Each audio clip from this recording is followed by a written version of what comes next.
Gipuzkoako Arantzazu, 7. biltzarrean hasi zen lehenengo aldiz, ofizialki, batuaren bidea 50 urte pasa dira euskara batua sortu zenetik. Eta hizkuntza zaharren kasuan 50 urte, igarotea, tante txiki bat besterik ez da. Gizakien kasuan aldiz, 50 urte betetzen dugunean, gure heldutasunara iritzi eta gure etorkizuna planifikatzeko unea heltzen zaigu, baina hizkuntzetan hau ez da esertxo ere. Hala ere, horregaitik guztizegoki ikusten dut, 17. biltzar zabal eta sakon honetan, beste gai batzuen artean, euskara batuaren etorkizuneko erronkak lanbideetan aztertzea ere, beste gai batzuen artean. Nire hitzaldia abokatu bizkaitar eta bilbotar, euskaldun baten ikuspegitik egingo dut, eta abokatuen esparruan gure eguneroko jardueran, euskara batuak dituen lorpen eta gabeziak aztertu eta horiek kontuan hartuta, aurrera begira, hemen beharreko pausuen inguruan hausnartuko dut. Abokatu batek lehenengo eta behin kokatu behar da, zer egiten du? Zuzenbidea ezagutu eta erabili egiten du. Eta gure eguneroko jarduera nolakoa da, gure zereginak besteak beste, honako hauek dira, aholkularitza juridikoa ematen dugu gai desberdinetan, kontratuak prestatu, idazki juridiko desberdinak prestatu behar ditugu, administrazioaren aurrean, zein epaitegien aurrean gure bezeroen interesak defenditzea errekurtsoak edo auziak aurkeztuz, hori da azkenean gure eguneroko lanean egiten duguna. Eta horretarako legea erabiltzen dugu eta legea da gure lantresna. Eta gure lanbidean, euskaraz jarduteko segurtasun juridikoa behar dugu. Segurtasun juridikoa eta segurtasun juridikoa bermatzeko horrekin batera, lotute, doan hiztegi juridiko bateratu bat behar dugu.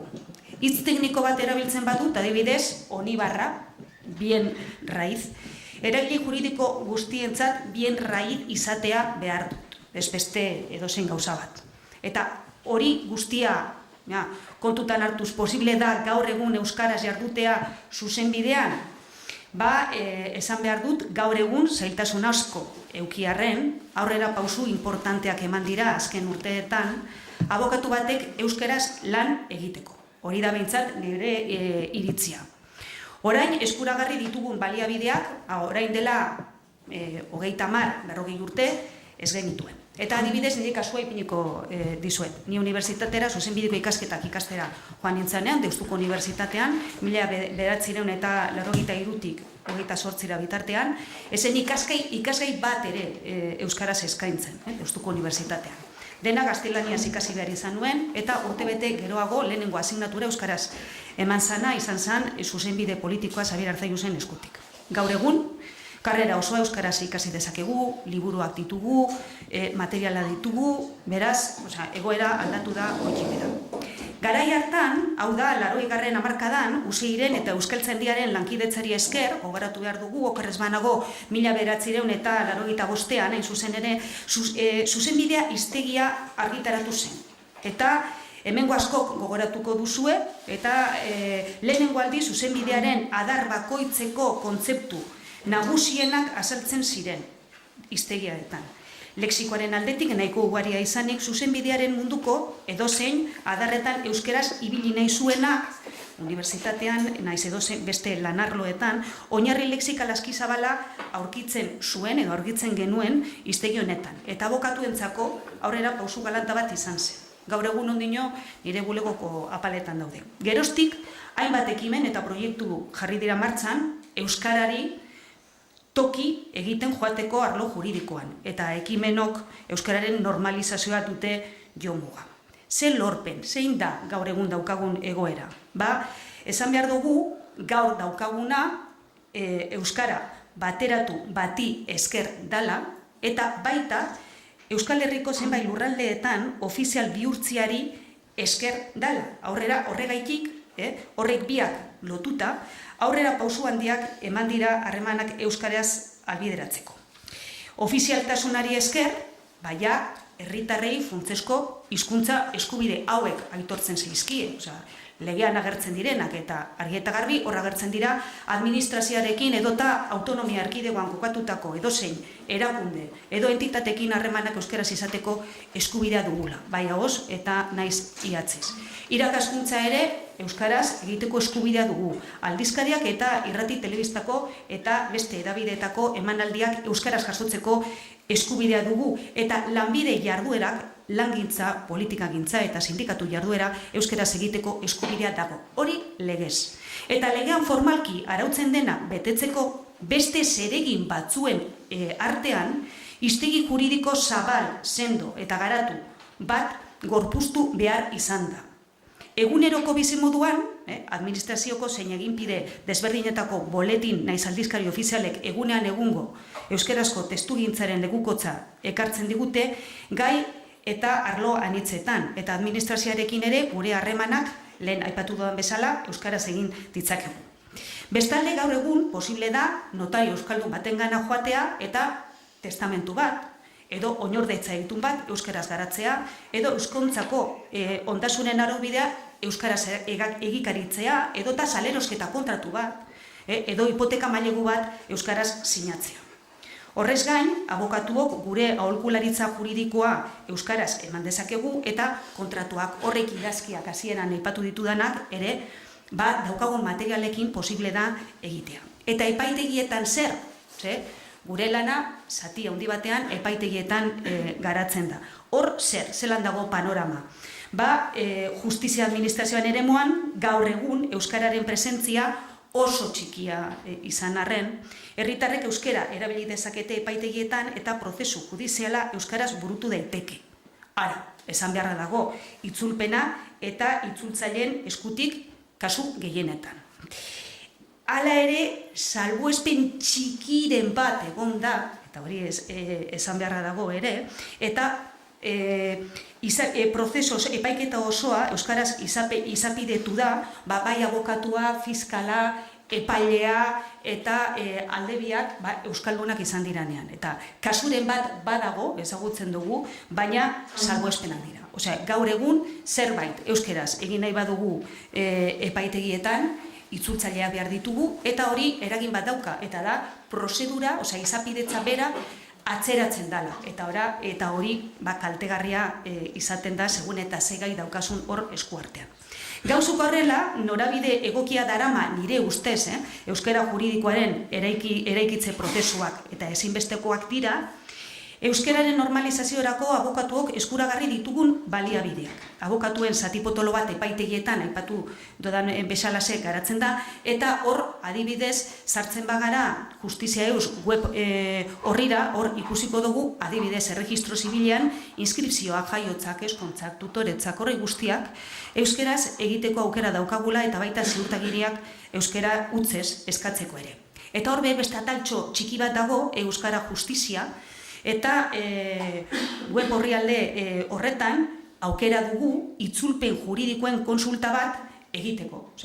Idatzi bat prestatzen edo demanda bat prestatzen. Ari zara eta zalantza bat sortzen zaizu. Posible da konsulta hori orrialde horren bitartez egitea. Eta eguneroko lanean, idazkiak prestatzen sortzen diren zalantzak be, lexiko juridiko ere aurkitu dezakegu web orrialde horretan, eta adibidez proba de kargo euskaraz, kargu froga edo egosketa froga esaten dela aurkituko dugu. Halaber, lege testu elebidunak ere aurkitzeko aukera dago, Deustuko Unibertsitateko liburutegi juridiko elebiduna be hortik sartu eta eskuragarri dugu, Euskal Herriko argitalpenak euskeraz ere lortu dezakegu, eta Euskal Herri Ardularitzaren Euskal Erakundearen artxibora be joan genezake. Eta ez hori bakarrik, beste proiektu berezi bat dago, epaiketari begire, batez ere justizia euskalduntzeko, eta da auzi euskeraz, eta horren inguruan, proiektu horren bidez, nahi dana da, eragile guztiak, epaitegietan eta gabiltzanak, euskeraz hitz egiteko. Eta aplikazio berezi bat dago, abokatuei zuzenduta dagona, eta da, Etulbar abokatuak, eta tresna hori jazta zure bulegora datoz eta jartzen dizute, eta aukera diferenteak emoten dizu, hori, ereduak, legeak, horrek zalantza guztiak, 5 minutu prestatzeko. Beraz, eta beste batzuk beha aipatzearren, Euskaltern, Elu Jargo hiztegiak egunero erabiltzen duguz, Euskaltzaindiaren hiztegiak ere bai, Elu Jarrenak, eta hortik aparte beste web horri zabal batzuk ere badaude, eta hor daukaguz, bakarrik aipatzeko, nik batez ere arlo pribatuan aritzen naiz, Ius Plaza horrialdea daukagu, eta hor zuzenbidearen arloko material legeak, formulariak, bibliografia, hiztegiak edo foru lege batzuk aipatzea. Besterik ez da. Bai esan behar dut, azkenean, batez ere, teknologi berriaren eskutik,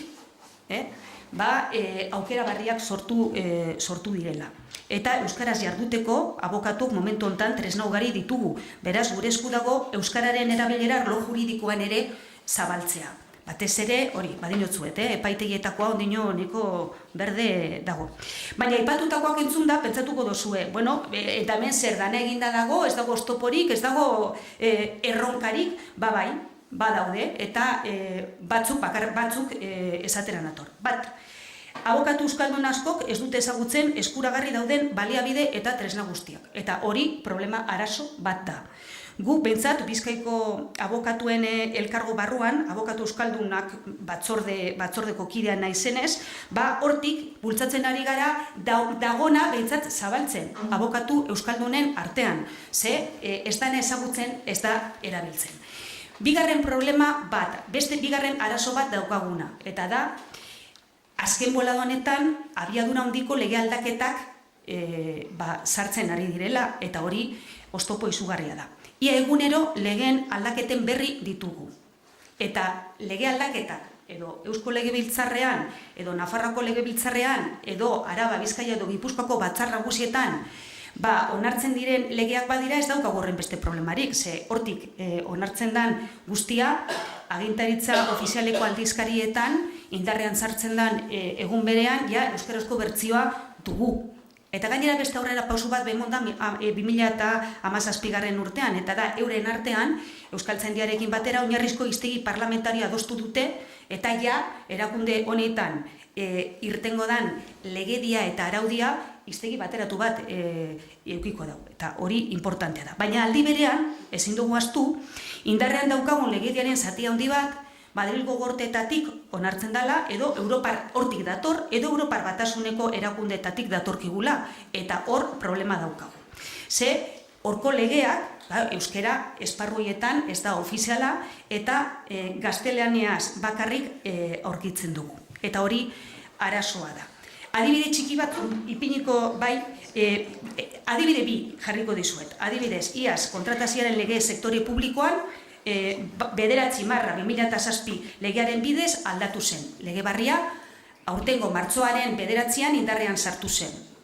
Berehala konturatu ziren, igual komenizala zerbait aldatzea, eta 4 hilabete geroago, hau da, 6/2008 legearen eskutik, hau da, aurrekontuen legeaz baliatuz, artikulu batzuk aldatu dira. Hau da, 4 hilabete ez dago iraun legea. Indarrean.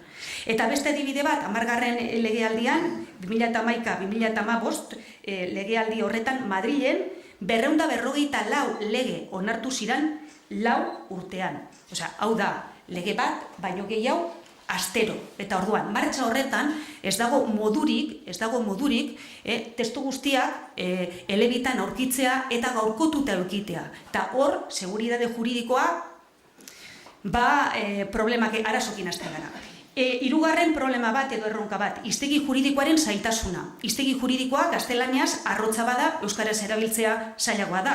Eta hiztegi juridikoa, lehen aipatu dudan moduan, orain gutxi gorpuztu da. Hitz berri ugari asmatu dira epe motzean. Eta euskaldun zahar askok ez dute hiztegi juridiko berri hori ezagutzen, hori dela eta euskaldunak izan arren, beraien autorpen fiskala edo epaitegira joaten diranean gaztelaniaz egiten dute. Euskaldun zati handi bati zaila egiten zaio oraindik euskarazko dokumentuak olertzea. Gainera, orain arte agiri konplexuak eta erabili izan dugu. Nire amari adibidez, ondasun higiezinetaz galdetzen badiot, edo gainbalio hitz teknikoa erabiltzen badut, ez daki zeri buruz ari naizen. Baina erabiltzen badut bien inmueble edo plusbalia ja gitxienez badaki zeri buruz ari naizen. Amaitu behar dut eta esan behar dizuedanan da beste erronka bat ere dagola, eta da Euskara Batuak daukan beste erronka bat inglesaren erabilerari aurre egitea. Inglesa azken bolada honetan gerota hitz gehiago sartzen ari da gure gizartean, danak ezagutzen dugu link, personal trainer, software, hardware, horrelako hitzak, eta joera hori arlo juridikoan ere sartzen ari da. Hor daukaguz, adibidez, hitz bat, compliance, azkenean dana compliance hitzaren inguruan kursoak eta danetatik egiten dira. Beraz, Euskara Batua, adi eta prest egon behar da, iztegi juridikoa hitz berriek dakarten erronkari azkar erantzuteko eta euskarazko hitzak sartzeko. Beste hitz batzuk asmatu diran moduan, inglesetik datorren uholde horri ere aurre egin behar diogu. Eta bukatzeko, bere garaian, 1978 urtean, nire ustez, Euskara Batuaren aldeko apostua bultzatu zutenak asmatu zuten. Gaur egun daukaguna esan posible izango Euskara Batua barik. Eta beste erronka bat, eta gogoratzeko eskuragarri dagoena bultzatu. Eta Urrutia jaunaren hitz batzukin abaituko dut. Jar bitza euskaltzaindia guztion laguntzarekin gure hizkuntzaren barneko neurriak eta moldeak, eta lan egin dezagun euskara juridikoaren erabiltzaileok ere aurretiaz zehazturiko eremorren frutu zaharrak eraberritzen eta kimu berriak loratzen euskararen onerako. Eskerrik asko.